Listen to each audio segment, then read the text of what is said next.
Hello दोस्तों, कैसे हो। उम्मीद करता हूँ आप सभी अच्छे होंगे। मैं हूँ नीलकंठ ITI पंदनवाड़ा से राजू जागीर। आप सभी का स्वागत है मेरे इस यूट्यूब चैनल जीवन अमूल्य DL में। दोस्तों, अभी तक आपने मेरे इस यूट्यूब चैनल को सब्सक्राइब नहीं किया है, नीचे दिए गए रेड कलर के बटन पर क्लिक करके चैनल को सबसे पहले आपको सब्सक्राइब कर लेना, साथ ही बेल आइकन को भी दबा देना। इसी तरह की नई जानकारी आपको अपने मोबाइल फ़ोन पर सबसे पहले मिल जाएगी।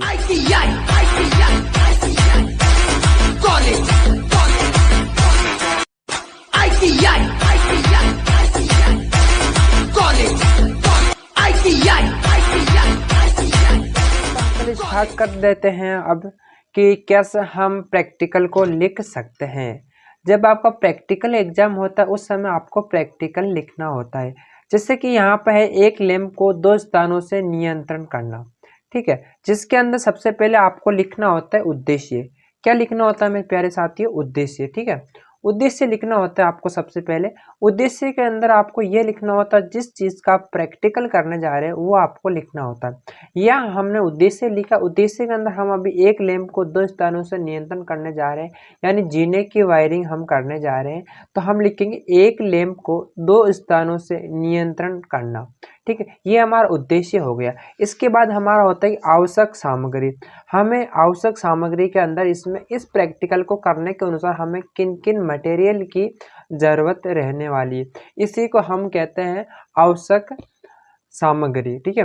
तो सबसे पहला हो जाता है कॉम्बिनेशन प्लायर, ठीक है। उसके बाद होता है स्क्रू ड्राइवर, उसके बाद होता है हमारा फेस टेस्टर, इसके बाद होता है वायर कटर, इसके बाद होता है वॉइस, इसके बाद होता है हमारा बोर्ड, इसके बाद होता है हमारा एक लैंप तथा एक होल्डर, उसके बाद होता है 2 वे स्विच के 2 स्विच और एक होता है लैंप। ये हमारे पास 9 मटेरियल है। ये मटेरियल हमारे पास उपलब्ध होगा तभी हम एक लैंप को दो स्थानों से नियंत्रण करने वाला प्रैक्टिकल कर सकते हैं। चलिए दोस्तों, अब जान लेते हैं आप इसके लिए सावधानी क्या क्या रखते हैं। सावधानी के लिए पहला पॉइंट होता है वायर को स्विच व होल्डर के टर्मिनल में कस के लगाते हैं। जब हम होल्डर या फिर स्विच के जो टर्मिनल होता है उसमें हम वायर को कस के लगाना चाहिए, यानी उस स्क्रू को हम टाइट करते हैं, ठीक है। उसके बाद होता है दूसरा पॉइंट होता है वायरिंग पूर्ण होने पर सीरीज बोर्ड में चेक करते हैं। किसी भी तरह का प्रैक्टिकल करते हैं बोर्ड बनाने के अनुसार, तो आपको सबसे पहले बोर्ड कंप्लीट होने के बाद सीरीज बोर्ड में आपको चेक करना रहेगा, ठीक है। ये हमारे पास 2 सावधानी हमने बताई है। तो चलिए दोस्तों, अब हम बात कर लेते हैं अब इस प्रैक्टिकल को हम कैसे करते हैं। इसके बाद आपको लिखना होता है कार्यविधि। जो आप प्रैक्टिकल करने जा रहे हैं वो आप किस प्रकार से करेंगे। सर्वप्रथम आपको क्या करना होगा, उसके बाद आप उस प्रैक्टिकल को किस तरह से कर सकते हैं, ये आपको इस कार्यविधि के जो पॉइंट होते हैं उसमें आपको दर्शाना होता है। तो सबसे पहले हम जो एक लैंप को दो स्थानों वाला नियंत्रण करने जा रहे हैं, जो प्रैक्टिकल करने जा रहे हैं, इसमें हम सबसे पहले वाला पॉइंट डालने वाले हैं। सर्वप्रथम प्लेन बोर्ड पर स्विच व होल्डर लगाने का स्थान निश्चित करेंगे तथा मार्क कर लेंगे, ठीक है। सबसे पहले हमारे को हमारी ही लैंग्वेज यानी जैसा हम कार्य कर रहे हैं वो आपको डालना है कि सबसे पहले हमें क्या करना है, एक प्लेन बोर्ड लेना है, उस पर जहाँ हमारे को स्विच और होल्डर लगाना है उस स्थान को हम क्या करेंगे, देखेंगे, उसको निश्चित करेंगे, साथ ही साथ हम उस पर मार्क कर लेंगे। उसके बाद दूसरा पॉइंट हमने डाला है मार्क किया हुआ बोर्ड को आवश्यकता अनुसार कटिंग करेंगे।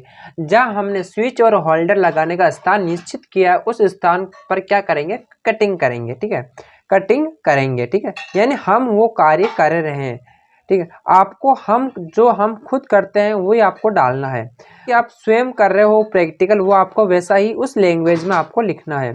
उसके बाद तीसरा पॉइंट हमने डाला है यहाँ पर स्विच व होल्डर को निर्धारित स्थान पर फिट करते हैं। हम खांचे काटने के बाद जहाँ हमको स्विच और होल्डर लगाना होता है उस स्थान को पर हम इनको फिट कर देते हैं। उसके बाद हमारा अगला पॉइंट हमने डाला है होल्डर से 2 वायर बाहर निकालते हैं। आपको पता है कि होल्डर के अंदर 2 टर्मिनल होते हैं, ठीक है, उनमें से दोनों में से आपको 2 वायर बाहर निकालना, यानी एक फेस होता है एक नेगेटिव होता है, ठीक है। 2 वायर आप होल्डर से बाहर निकाल लेते हो। उसके बाद हमने अगला पॉइंट डाला 2 वे स्विच के ऊपर व सबसे नीचे वाले टर्मिनल को कॉमन करते हैं।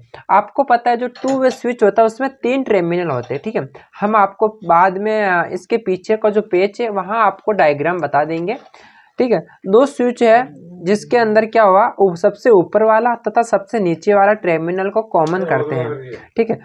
जो हमारे फेस का वायर होता है वो टू वे स्विच के किसी एक स्विच के बीच वाले पॉइंट में लगा देते हैं। किसी भी एक बीच वाले पॉइंट में हमारे को लगाना होता है। होल्डर से निकला हुआ 2 वायरों में से एक को न्यूट्रल से जोड़ते हैं तथा दूसरे को खाली हुए टू वे स्विच के बीच वाले पॉइंट में संयोजित कर देते हैं। इस तरह से हम क्या 6-7 पॉइंट लिखना होता है, जैसे कि हम किस तरह से इसको प्रैक्टिकल कर रहे हैं। अब चलते हैं हम इसके अगले पेज के ऊपर। तो दोस्तों जैसे कि आप देख पा रहे हैं यहाँ पे ये आपने एक डायग्राम बना लिया है, ठीक है। आप देख सकते हो यहाँ हमने एक लैंप लगाया है, ठीक है। लैंप तथा एक लैंप होल्डर यहाँ पर हमने लगाया है। इसके बाद आप देख सकते हो यहाँ पर हमने 2 स्विच इस्तेमाल किए। एक स्विच ये है और दूसरा स्विच आपका ये है, ठीक है। इसके बाद आपको क्या करना है, एक फेस और न्यूट्रल आपको लेना है। तो सबसे पहले आपको एक न्यूट्रल लेना जो कि आपको लैंप में डायरेक्ट एक वायर आपको लैंप में लगा देना है, ठीक है। उसके बाद आपको फेस होता है, फेस आपके किसी भी टू वे स्विच के बीच वाले पॉइंट में आप डाल सकते हैं। आप देख सकते हो यहाँ पर टू वे स्विच के 3 टर्मिनल है, 1, 2 और 3, यानी आपके यहाँ पर 3 टर्मिनल है जिसमें आपको फेस का वायर है बीच वाले टर्मिनल में आपको देना है, ठीक है। उसके बाद टू वे स्विच फर्स्ट वाला और टू वे स्विच सेकंड वाला, दोनों के ऊपर वाले तथा नीचे वाले टर्मिनल को कॉमन करते हैं। ऊपर से ऊपर तथा नीचे से नीचे दोनों टर्मिनल को कॉमन कर देते हैं, ठीक है। उसके बाद जो हमारा लैंप का एक सिरा तो हमने न्यूट्रल से कनेक्ट किया है तथा दूसरा लैंप का वायर है वो हम दूसरे वाले टू वे स्विच के बीच वाले पॉइंट में लगा देते हैं, ठीक है। आप समझ चुके होंगे। सबसे इस प्रकार से आप इस डायग्राम के अनुसार समझ सकते हो। अब हम जानते साथ इस प्रकार जीने की वायरिंग को पूरा करेंगे, ठीक। ये कनेक्शन करने के साथ साथ हम जीने की वायरिंग को पूरा कर लेते हैं। इसके बाद कनेक्शन पूर्ण होने पर उसे सर्वप्रथम सीरीज बोर्ड से चेक करेंगे। मैंने ये आपको सावधानी में बताया, किसी भी जॉब आज किसी भी बोर्ड आप बनाते हो सबसे पहले आपको सीरीज बोर्ड में चेक करना होता है। उसके बाद आपको लास्ट पॉइंट लिखना होता है परिणाम। जो भी आप कार्य करते हो उसका जो परिणाम निकलता है वो आपको सबसे लास्ट में डालना होता है। जैसे आप देख सकते हो परिणाम, जीने की वायरिंग का प्रयोग सफलतापूर्वक पूरा किया गया है, ये आपको डालना। उसके बाद आपको यहाँ पर 2 या 3 लाइन खींच देनी है या फिर आप दोनों ही पेजों में आराम से लिख सकते हो। ये हमारा प्रैक्टिकल कंप्लीट हो चुका है। दोस्तों आपको ये वीडियो कैसा लगा मुझे कमेंट बॉक्स में जरूर बताइएगा। यदि अभी तक आपने मेरे इस यूट्यूब चैनल को सब्सक्राइब नहीं किया प्लीज़ चैनल को सब्सक्राइब कर दीजिएगा, साथ ही साथ बेल आइकन जरूर दबा दीजिएगा और अपने दोस्तों मित्रों के साथ में ये वीडियो जरूर शेयर कीजिएगा। दोस्तों यदि आपका कोई भी क्वेश्चन हो या कोई आपको समझ में नहीं आ पाया, जो ये नंबर देख पा रहे हैं आप 9799460660, इस नंबर पर आप मुझे व्हाट्सअप कर सकते हो, ठीक है। यदि आपको इस पेज का PDF चाहिए तो वो भी मैं आपको दे दूंगा। इसके लिए आपको इस नंबर पे व्हाट्सअप करना रहेगा। एक बार फिर से मुलाकात करेंगे एक नए वीडियो के साथ, तब तक के लिए जय हिंद, जय भारत, वंदे मातरम।